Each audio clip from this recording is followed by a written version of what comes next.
I would say surround yourself with people who care as much as you do. You never want to be questioning why they're there.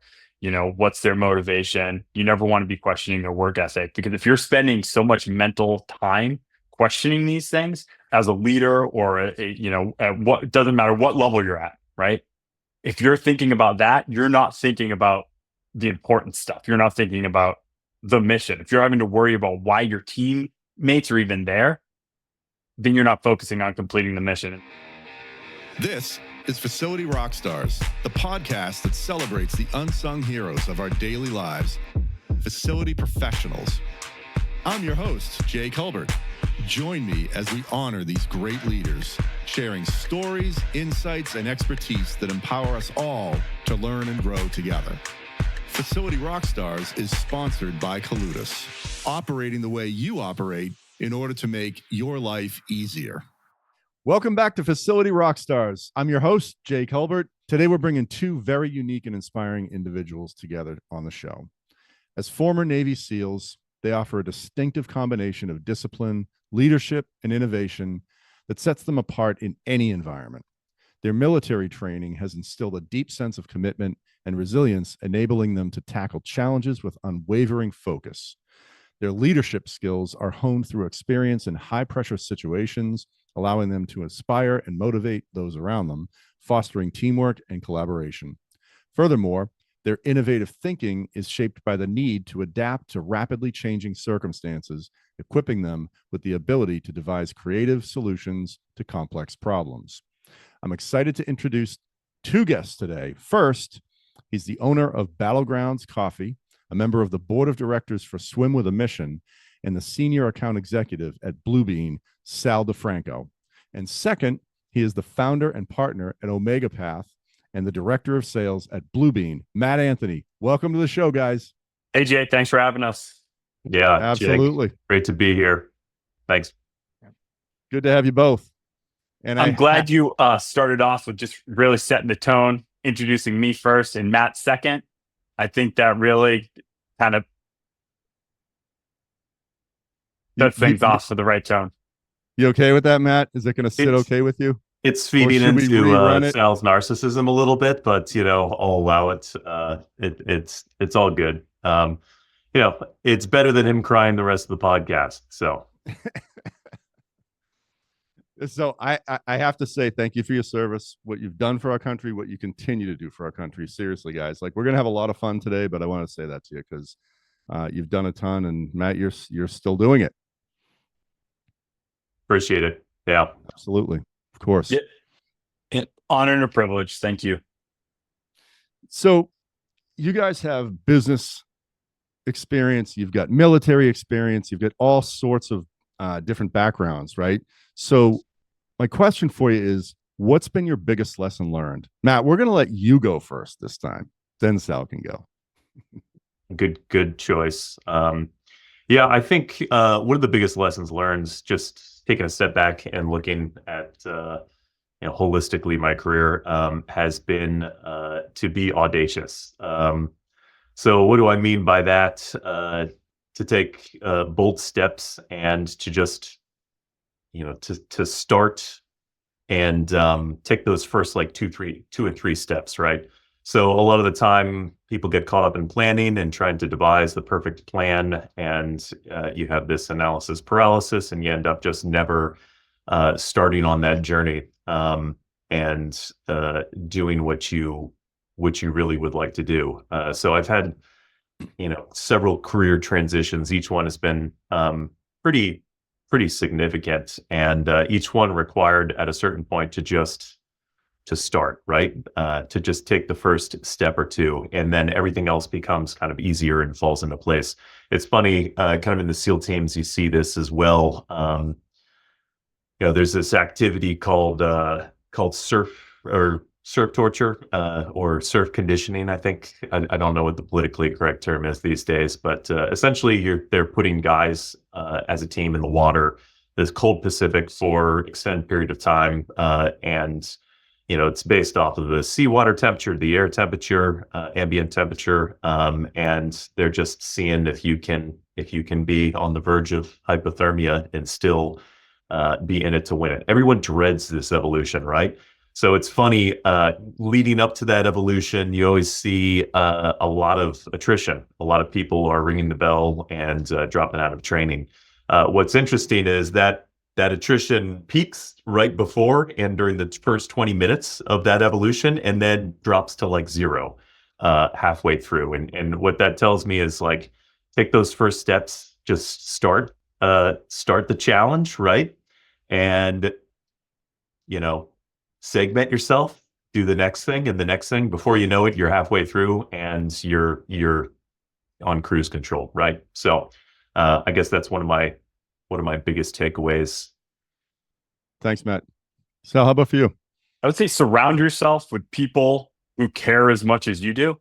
You want to surround yourself, and I'm talking about, this is something that you definitely see in the SEAL teams, right? You're around people who you never have to question their motivation. You never have to question their work ethic. You never have to question, why they're there, their ulterior motives. You're never asking yourself, oh, are these people, looking out for number one, or are they looking out for the team? And I think, just to piggyback off of, not really piggyback off of, but to go back into Bud's training, a little bit about what Matt was talking about. Part of that training isn't just to see, who's the most physically fit or who has, the highest threshold for pain. It's to see who is at some level the most selfless, right?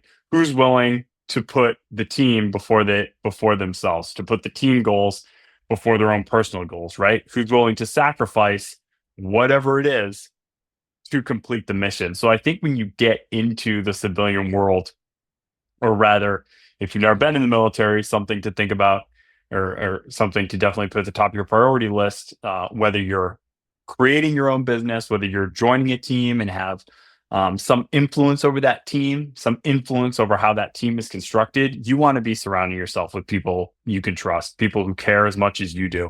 Again, you never want to be questioning why they're there.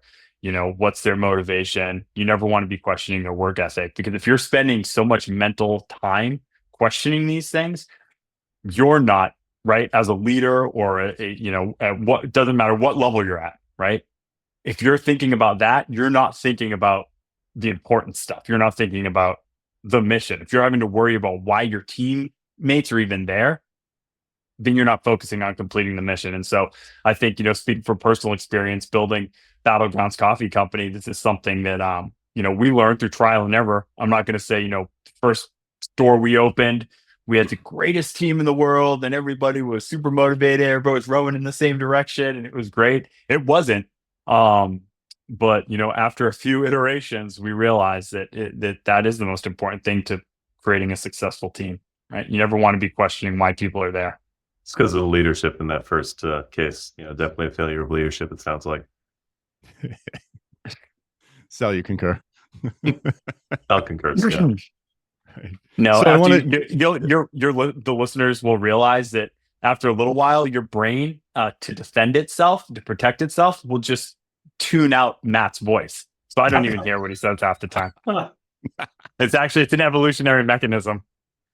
We can mute him from the headquarters here if we need to. Yeah. I mean, the Zoom AI will start to realize that whenever he talks, the ratings go down, and so it will actually start to mute him. Do so at your own peril. So I have to jump back, right? So you guys mentioned a few things. First off, like surf torture. A non-SEAL, like I can't even imagine what that must be like. And like you said, Sal, being selfless, right? Like who's the most selfless out there? Everyone's got each other's back. So, and you mentioned buds. So that's a lot. I'm not sure all the listeners are familiar with what buds is. If you could just explain what buds is and what it's like to actually go through something like that, and how do the SEALs achieve the outcome that they get, Yeah. So buds is essentially the selection process within the Navy SEAL pipeline. It stands for Basic Underwater Demolition SEAL Training, and it is divided into 3 phases, each lasting 2 months. The first phase is strength and conditioning. That's the official name for the phase, but it should be renamed to pain and torture. Second phase is dive phase, and third phase is weapons and tactics, where you start to build a foundation on how to use small arms, how to work as a small unit, and things that foundation that you can build upon once you get into more advanced training. And then eventually, once you get into a SEAL team and things really start to ramp up and you really start to master those special operations TTPs. And so first phase, 2 months, it is strength and conditioning. It is getting the crap kicked out of you every day for 2 months. Within that 2 months, you're going to be going through Hell Week, the notorious Hell Week. I can tell you that my class started with something between like 260, 280 people going into INDOC, which is like a pre-buds kind of getting you ready for the program. And then within 3 weeks, we were down to 69 people. And we entered Hell Week with 69 people. We came out with 28, I believe, and we graduated buds with 26. So you're looking at about an 8 or 9% graduation percentage. And so after Hell Week, you get a week where you don't have to run. You're walking everywhere. You get to wear sneakers, which is fantastic. And then second phase, you're learning diving, how to navigate underwater, plant, do cool Navy SEAL stuff, underwater knife fighting, underwater sniper training. No, I'm just kidding. But you are learning some pretty cool things. You're learning how to come over the beach. You're learning how to be a combat swimmer, essentially. And then third phase, it gets a lot more fun. You're shooting guns, blowing stuff up, spending about a month out on an island called San Clemente, where you're kind of putting a lot of things together that you've learned. You're in the water, you're clearing beach obstacles, you're doing over the beaches, you're doing immediate action drills, small unit tactics. And so that's where things really start to come together, and you really start to, feel like, oh, so this is what being a SEAL might feel like, So this is the stuff I see in the movies. As it starts to kind of come together a little bit for you. And then after that, you go into what's called, when I was in, you went to Army Airborne School. That's not the case anymore. You go to something called SQT, SEAL Qualification Training, learn more advanced weapons tactics, small unit tactics, I should say. You do more diving. I think guys are doing a lot of jumping nowadays, and mobility, mount, just more advanced stuff. And then jumping like out of aircraft, or yeah. I'll let Commander Anthony talk more about that. He's actually a sky god. Yes. Yeah, the going point of contention between two of us is Sal is not military free fall qualified. He is merely static line qualified. But that's totally fine. And we can talk about how much money the government wasted on turning Commander Anthony into a sky god. When you ask him how many real world free fall insertions have you completed, and the answer to that question classified. Is a big fat zero. The answer to that is classified. and the answer to that is highly classified. Matt can go into more detail about so you can talk about how weak and things like that. So yeah. I think Sal covered pretty well 3 phases. Just it's a selection and training program, heavy on the selection piece. About, I think, 10 to 15% make it through. So 5% attrition or so, depending on kind of the classes, whether it's a winter class or a summer class, stuff like that. But pretty similar numbers. So BUDS is kind of this.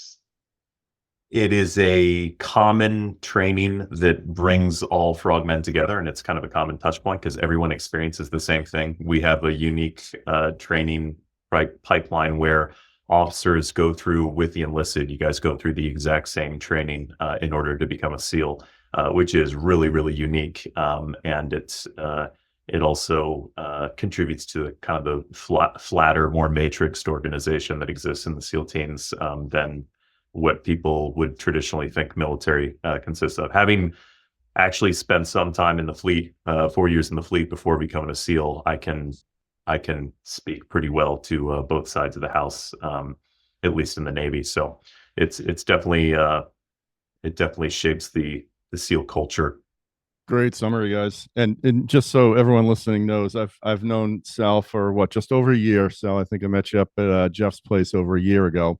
And Matt, Yep. we met only about, well, no, we met this summer in July. So Yep. and I'm still learning how to keep up with these two. So and I can't do it yet, but I'm getting a little bit better. So Yeah. A lot of trash talking. That's what makes it fun. So oh, it's better than fun. the camaraderie. Exhilarating.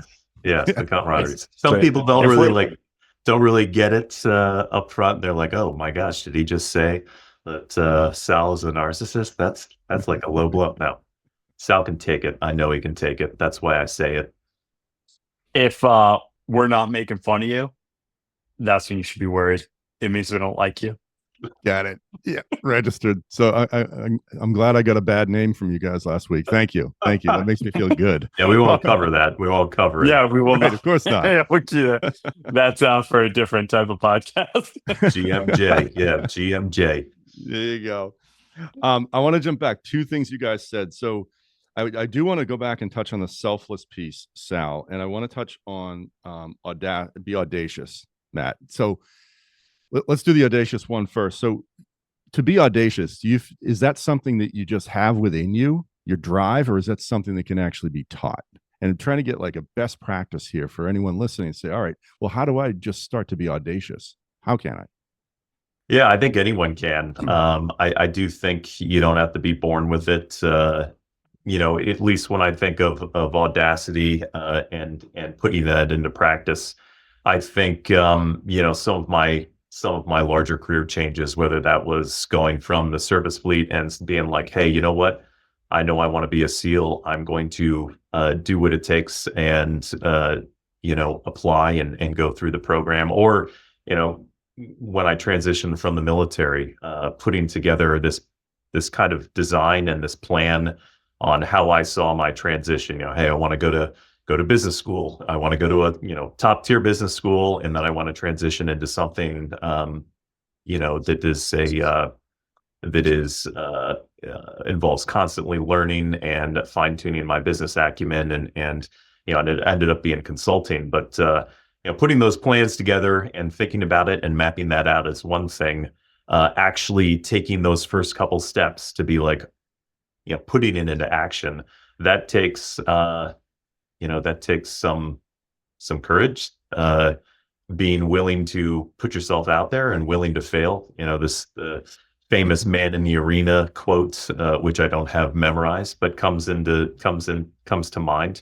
It's those individuals who actually make the conscious choice to start competing and start putting themselves out there to either fail or succeed.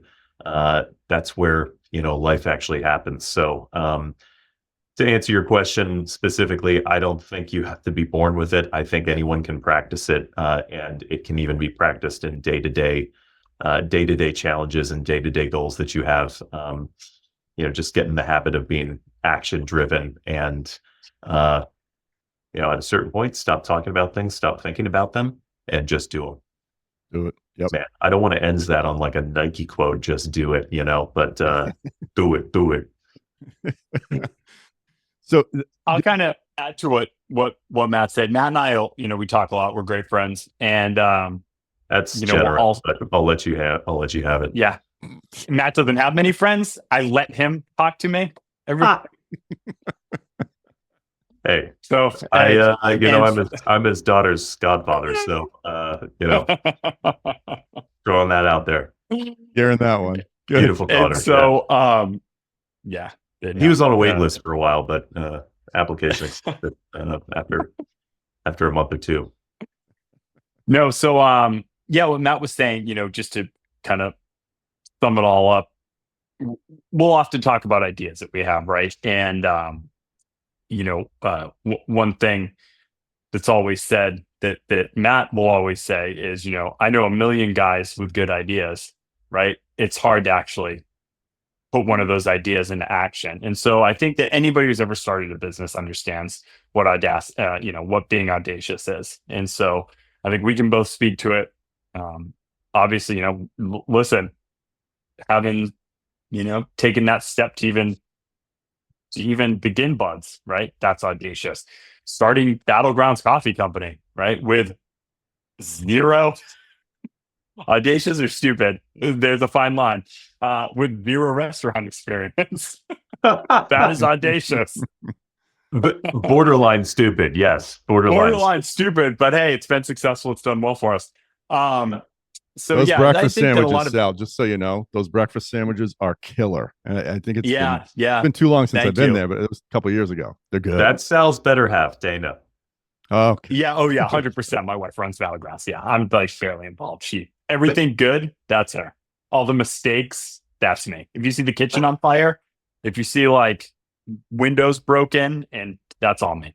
Sal's Sal's on bathroom duty. He unclogs the toilet when need be. That's right. Yeah. That's his Good primary man. responsibility. Actually, I mean, truth be told, I'm kind of facilities management, to be honest with you. Boom. Full circle. Boom. We're bringing it Full back, circle. Jay.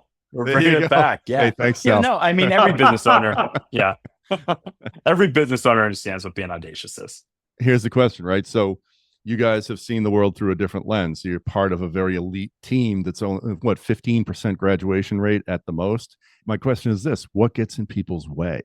Like, why don't they take that step? Because a lot of people don't, right? So, like, what have you seen get in people's way? Yeah, I think, geez, I mean, if you can answer that question, the US government will pay you a lot of money to solve the problem of the incredibly low graduation rate for basic underwater demolition SEAL training. I think that it is, to be honest with you, without question, the most challenging military training in the world. And I think that it just becomes too hard for people, and people have an overinflated beliefs or confidence in their abilities. Maybe that might be a little harsh, but it seemed to me, or rather, and I guess I could say this too, they just might not want it bad enough. Everybody wants, kind of going back to being audacious, right? Everybody wants to be a millionaire. Everybody wants to be a billionaire. Everybody wants to drive a Ferrari and live in a monster house, but it's hard to get there, right? And if you're not willing to take that first step, and not just that first step in most cases is the easiest. It's that slog, that grind, that every day. And as a business owner, we can speak to this, right? That every day is just that brutality. When is this going to get better? It's that drive. It's that willingness to suffer, and that resolve that this is what I want. This is what I'm going to get. Stubbornness, I think plays a little bit of a little part in it. But I can say, and I want to hear Matt's take on this. There were guys that I started with. When I started, I was 18. I was the youngest guy in my class. I just turned 18, and I was 6'1", 175, maybe 180, right? Not a big guy, competitive runner, strong runner, whatever, but not a particularly strong individual, right? I showed up to Buzz. There were these like 24-year-olds, 23-year-olds, just yoked, looked like they could be like bodybuilders and fitness models. And these guys were so confident, and they were just gonna roll through this training. And this was only like, this wasn't even worth the time. They were going to be Navy SEALs. This was nothing. By like day 4, those dudes were gone. Those guys were just gone. And they were, in a lot of cases, they were the strongest. They were the most fit. They had the best endurance, but they just didn't have it. And I think it is that willingness to suffer, that humility, to, face these incredible challenges and realize, wow, like, maybe I'm not as strong as I thought I was. Maybe I'm not as fast as I thought I was. But sounds like they didn't have the mental strength, is what I'm. I think Sal just stuck it out with his little noodle arms, his spaghetti strand arms. Nobody thought he could do it. He's the little engine that could, basically. He just kept on chugging. I think I can. Till he knew he can. Right. That's right. Yeah. So I think that it's just it's hard, and people aren't willing to suffer. Yeah, I think Sal had brought up a couple surprisingly brilliant points, good points. I'm just kidding, Sal. But grit, I think, is a big one. The ability to endure, and then he said something about wanting it. I think to kind of synthesize those two things, I think it's the ability to look and see and act for the long term versus the short term, right? I think that's what it all boils down to. So you need to understand, the long-term benefits and get out of the immediacy, the pain. They make the pain extremely poignant, right? Like everyone is pretty much as uncomfortable as you can possibly be on the face of this earth. And it's constant, and it's for 6 months is essentially what they're doing, right? So having the ability to see the long-term picture and to overcome that short-term comfort, that is the key to making it through buds. Understanding that the pain, although it's going to last for 6 months and it's not going to let up, at some point it will. There's light at the end of the tunnel, and there's you're gonna accomplish the mission, and that's what we really weed out in the SEAL pipeline is guys who can keep focused on the mission and not let anything distract from that. Right? I'm uncomfortable. I'm not getting this. I'm not getting that. Like it is a singular focus on the long-term outcome versus short-term comfort and yourself. Right? You're showing your ability to think bigger picture and longer term. I think that's kind of key.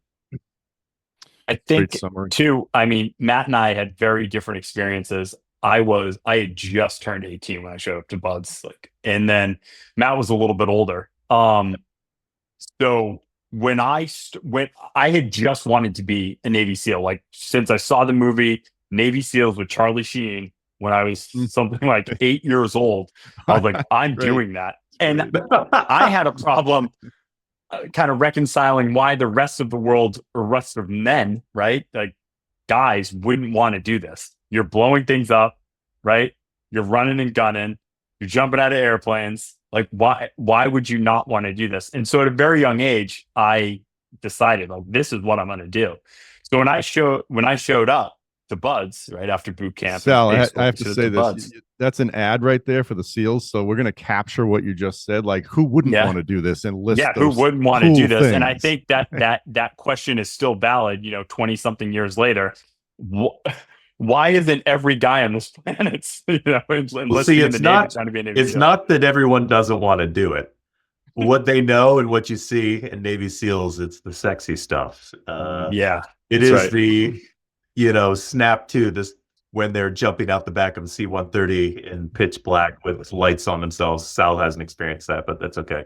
When they're doing free fall, they don't show like the 8 hours of buildup where you're packing a chute, like, planning the different layers of wind. So how you're planning your insertion, like all the stuff that comes in the uncomfortableness before that. They don't show that. But you always see just the sexy stuff on the advertisements, but it's the people who, again, are thinking long-term. That's what I want to do. I'm going to be able to do that sexy stuff, but I need to put in a bunch of work ahead of time in order to earn the right to do that. Those are the guys that are making it through. And I think it is as simple as, what I was driving at was I made up my mind, like, this is what I'm going to do. It doesn't matter what they put in front of me. I'm going to complete this to accomplish the mission. The mission is becoming a Navy SEAL. There's nothing that's going to stop me. I'm going to do this, and that's it. And so for me, like, there was never a time like, oh, do I think this is the right choice? Or, oh man, this is really hard. Maybe I should quit. Like, never crossed my mind. I had singular focus. Become a Navy SEAL, do whatever it takes to become a Navy SEAL. And that's it. And I think that when we get into the business world, there are some cases where that singular focus, you can kind of, at least I can, like, revert back to that. If there's a task I need to complete and I can go back to that. So kind of draw from my experiences in the military. I like that bridge you just built. It's, you were clear on your why is what I'm hearing, Sal, right? Like, whether that's the SEALs, whether that's business, something you really want, you were really clear on the why behind what you were doing and where you wanted to go with that. Yeah, it's, I mean, I think if you look at a lot of successful people, not that I'm calling myself successful by any means, But if you look at a lot of successful people out there, right, the Elon Musk's, these big, these titans of industry, I think you can kind of see that theme carry through to them, carry on in the corporate world. I mean, look at Elon Musk. I'm going to, just driving towards that. I'm going to make the most successful electric car company on the planet. I'm going to Mars. He has a singular focus. He wants to get to Mars. How audacious is that? To kind of circle back to a method. Can you think of anything more audacious than going out in front of, millions and millions of people, be like, no, I'm going to build a company. I'm going to get us to Mars by this date. People will laugh at you, but look at him. I have no doubt that guy's going to get us to Mars in our lifetime. No doubt. Awesome. Matt, did you have something there? That singular will and that focus, it is, I think it's simple. It's simplified. Like, that's going to have ripple effects in, to everything. Like, you don't just show up and say, I'm never going to quit at Buds. It consumes your life. It's training for, months, if not years ahead of time, in order to give yourself the highest probability of not getting injured while you're there, which is a very real possibility. Like, you're on the edge of physical endurance, and you're just riding on the edge the entire time. It is quite easy to to get hurt or to get injured or something like that. So it takes a lot of planning and discipline. On top of that kind of initial willpower, it's a bunch of different factors coming together to create that. And I think that goes in the business world as well. Yeah. Great stuff. Thanks, guys. I just wanted to, like I said, we have a ton to cover. So I had the privilege of seeing both of you speak on stage this summer at an event for Swim with a Mission. And we'll talk a little bit about that later, but you had a framework, like a 3-tiered framework of what you guys presented to us, our group. And it was very impressive. And I wanted to give the audience a chance to really hear what you shared this summer and so many other times. So Matt, I kind of let you take it from there. Yeah. We gave one of our best, or one of our favorite things to talk about is just teaming and high performance teams, because we both spent quite a bit of time. It's really foundational to both my military and my consulting careers. It's really the basic ingredient of all of history's most remarkable achievements, if you think about it. Moon landings, mapping the human genome, whatever, creating the World Wide Web. I guess that was Al Gore, right? Single-handedly. But all of those products of teamwork, right? Really, single individuals are not accomplishing huge feats. It's always teams. Elon Musk, he's a great leader, inspirational leader. The only way he's doing these huge, audacious challenges, it's through teams, right? So I think if everyone thinks about kind of their, what is your greatest ambition in life, you'll realize that, hey, there's no way I can do this alone. It's going to be with some sort of team. So teaming, as I stated, is like intrinsic to the SEAL teams. In fact, being a SEAL in military circles and in people who are familiar, you can just refer to it or refer to it as being in the teams, right?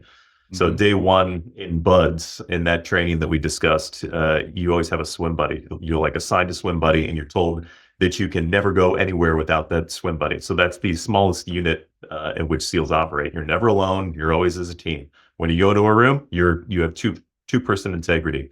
It's always teams of 2 or more, right? So over Sal and my career of 15 years active duty, and then more in the reserves and I don't know, combined 7 or 8 deployments. I think we were both privileged to be part of a lot of exceptional teams, and we've also worked for some really inspirational leaders, and I've had the opportunity to build a lot of teams as well.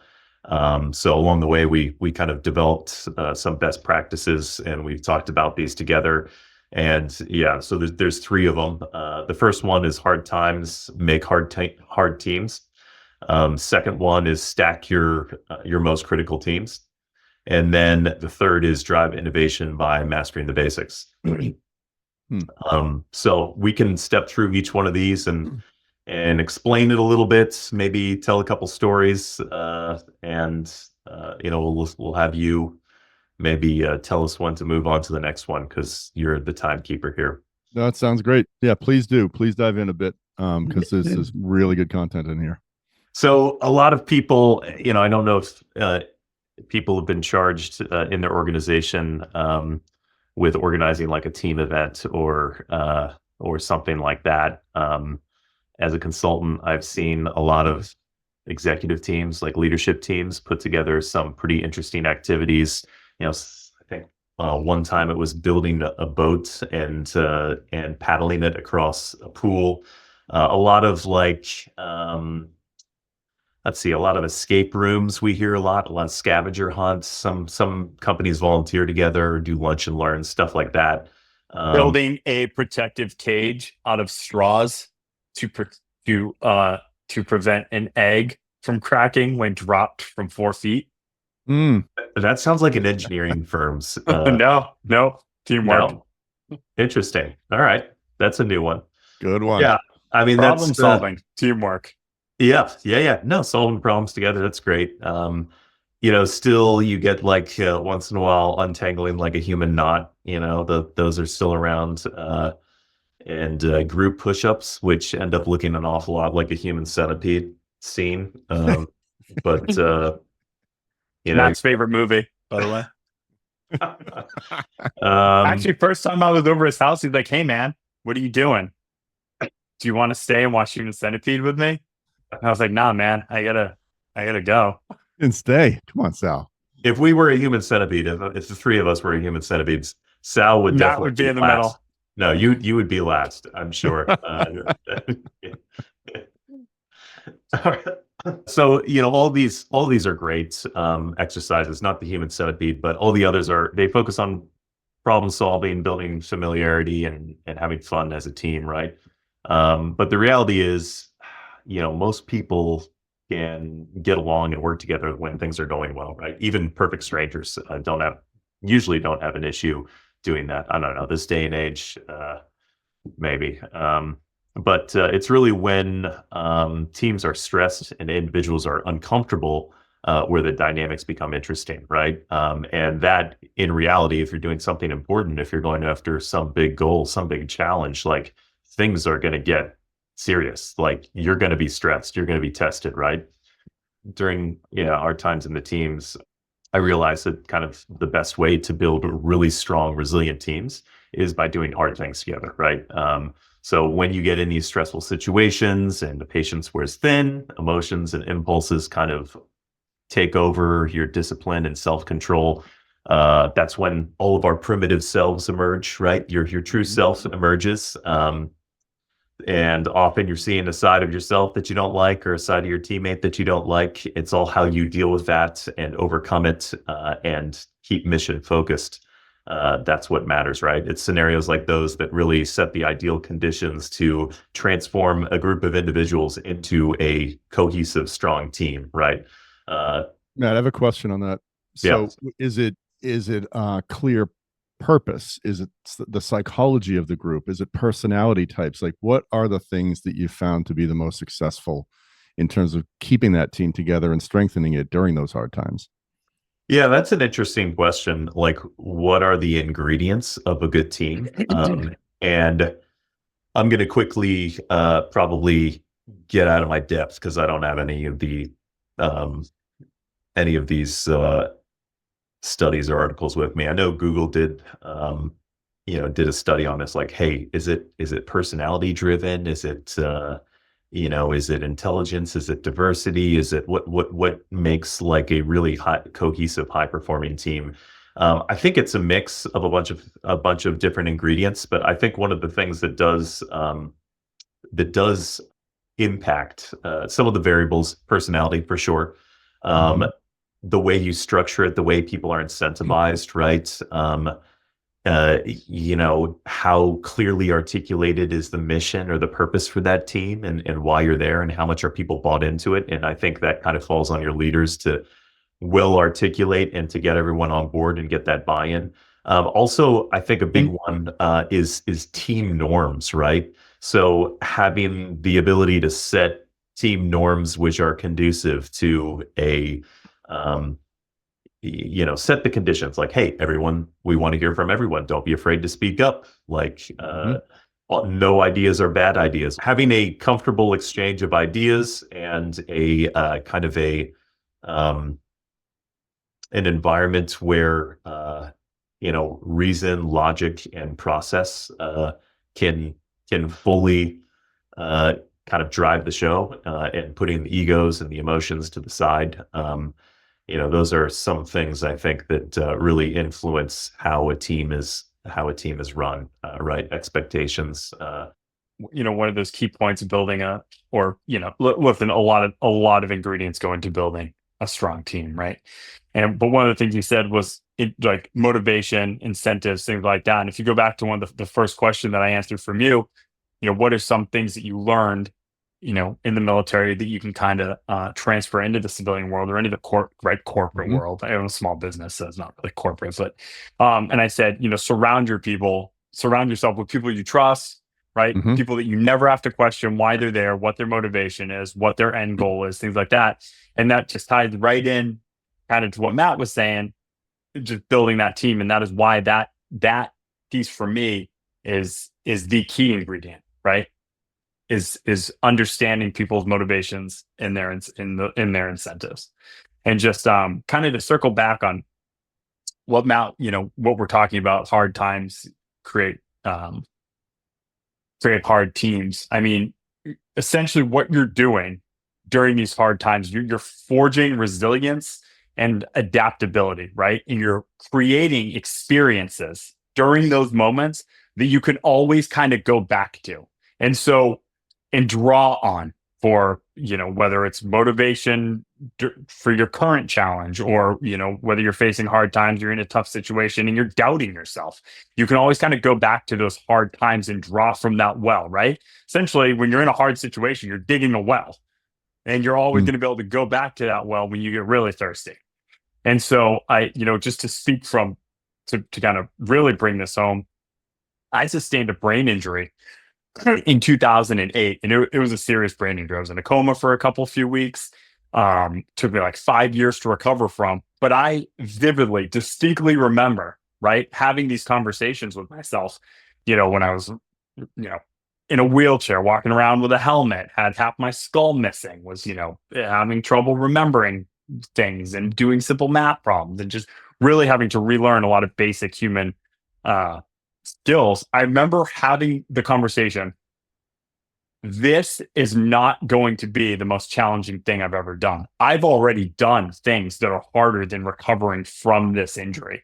So I was never down on myself. I was never doubting my ability to recover because I could always draw back from that well, whether that's being in Buzz, whether that's being overseas, whether that's being, just being in a SEAL team. I could always draw from that well, no matter what situation I found myself in. And just that particular one, right? It really helps. And then creating your own business, going back to that, man, this is challenging. Like, how are we ever going to succeed? Odds are stacked against us. We've never done this before. Like, well, I've done harder things in the past and I made it through and I successfully completed the mission. Why wouldn't I be able to do that again? And so I it's love really that perspective, Sal. I not to interrupt you, but I love like what you said was like, this isn't the hardest thing I'm ever going to deal with. Right. And as awful as it must have been for you, that's what got it. Are you saying that's what got you through? Yeah. It played a big part in it, right? And another part of kind of getting it through was the people I surrounded myself with, right? The team that I had in place of strong people to help me through that.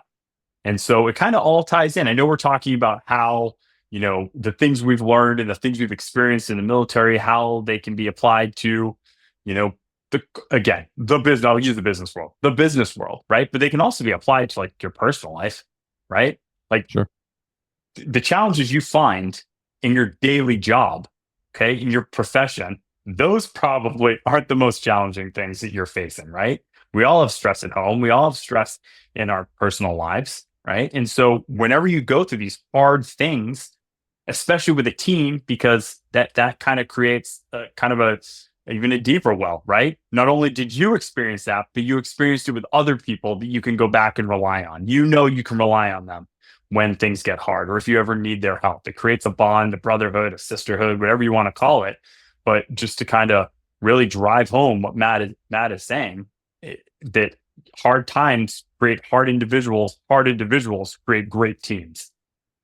And that wraps up part 1 of our 2-part panel series with Sal and Matt.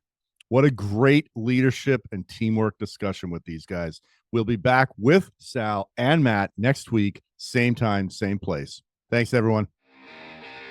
It's a wrap. Another episode of Facility Rockstars is in the books. Facility Rockstars is sponsored by Colutus, operating the way you operate in order to make your life easier. Until next time, facilitate and rock on.